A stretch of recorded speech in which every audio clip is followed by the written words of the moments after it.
Bonjour tout le monde, c'est Jade, donc on se retrouve pour un nouveau tuto de perles à repasser et ce sera pour vous apprendre à réaliser un petit cœur rouge et blanc. Donc au niveau des perles, vous aurez besoin de 30 perles blanches et de 31 perles rouges. Après si vous voulez pas mettre du rouge, vous pouvez mettre une autre couleur. Et puis on va commencer, donc vous aurez besoin aussi d'un support cœur et non pas un support carré pour ce tuto là. Donc moi mon support fait à peu près 8 cm en hauteur si vous voulez savoir si c'est à peu près la même chose par rapport à vous si vous avez le support cœur. Alors ensuite vous prenez une perle rouge et vous partez de la pointe du cœur et vous comptez 2 picots de libre. Ensuite vous placez, donc là j'ai laissé 2 picots de libre, au troisième j'ai placé une perle rouge.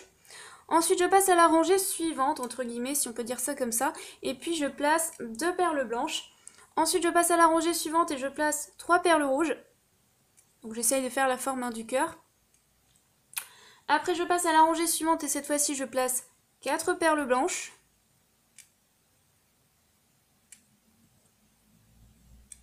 Ensuite, je passe à la rangée suivante et cette fois-ci, je place 5 perles rouges.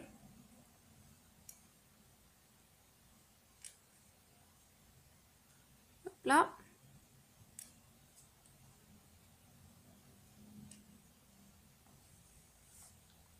Ensuite, je passe à la rangée suivante et je vais placer donc une perle rouge. Ici. Ensuite, je vais placer 4 perles blanches. Donc, normalement, ça concorde avec le dessous. Donc, ça fait à peu près la même chose. Alors, vous allez voir, en fait, il va y avoir une partie rayée ici, une partie blanche et une partie rouge de l'autre côté. Donc, ça fait un cœur assez rigolo. Et puis, on replace une perle rouge. Non, blanche, pardon. Je m'embrouille les pinceaux, justement. Ensuite, je passe à la rangée suivante et là, je vais placer à peu près 5 perles rouges, il me semble. Hop, donc je pars à gauche de nouveau et je place donc 5 perles rouges. Et puis, je termine par 2 perles blanches. Non, ça ne coïncide pas. Si, c'est bon normalement. Voilà. Alors, après, je passe à la rangée suivante. Et là, je vais m'emmêler un peu les pinceaux parce que c'est pas forcément évident. Donc, je vais replacer du rouge.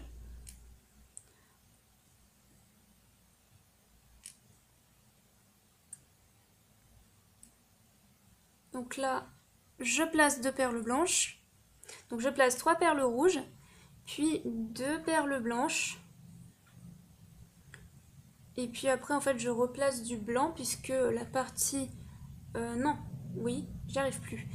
Hop. C'est pas évident, hein. Comme je vous l'ai dit, il y a une partie blanche, une partie rayée, je m'embrouille un petit peu les pinceaux.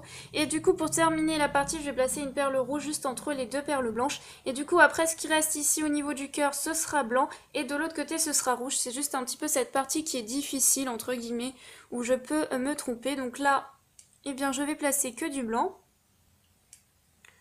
Donc là, je place à peu près comme ça 3 perles blanches. Ensuite, j'en replace 3 ici. Alors après, je vais vous expliquer, mais c'est vrai que c'est pas évident pour ce cœur-là. Voilà, je remplis cette partie-là. En fait, je fais par rapport à mon support aussi. Comme je m'arrête ici au niveau du rouge, après je fais juste la partie du cœur que je vais développer dans un instant. Hop. Voilà. Alors, donc en gros, ici, ça monte sur 5 picots rouges pour la hauteur du cœur. Enfin, entre les deux parties. Après ici, j'ai placé donc par rapport à ma perle rouge ici, j'ai placé 5 perles blanches, encore 5 perles blanches, encore 5 perles blanches et j'ai terminé par 3 perles blanches. Voilà, je ne sais pas trop si vous y voyez bien en plus. Et puis en fait, je vais refaire la même chose de l'autre côté. Donc là, je vais placer 5 perles rouges par rapport à mon carré ici, qui est un carré hein, visiblement. Je refais ça donc une deuxième fois, donc je replace 5 perles rouges. Je refais ça une troisième fois, donc encore 5 perles rouges. Hop. Et puis je termine donc par 3 perles rouges. Donc je crée un décalage des deux côtés. Je retire une perle de chaque côté. Et voilà, j'obtiens mon petit cœur. Alors il faudrait que je vous le montre sur un support, un autre support. Pour que vous puissiez voir un petit peu le contraste du blanc. Parce que c'est vrai qu'on ne voit pas le blanc là. Alors, je vais soulever délicatement. Voilà à peu près ce que ça donne au niveau du cœur. Voilà, bon, j'espère que c'était pas trop mal au niveau du tuto, parce que j'ai eu un petit peu de mal à vous expliquer pour cette fois-ci. Et puis donc, je vous dis à très vite pour un nouveau tuto. Bye bye!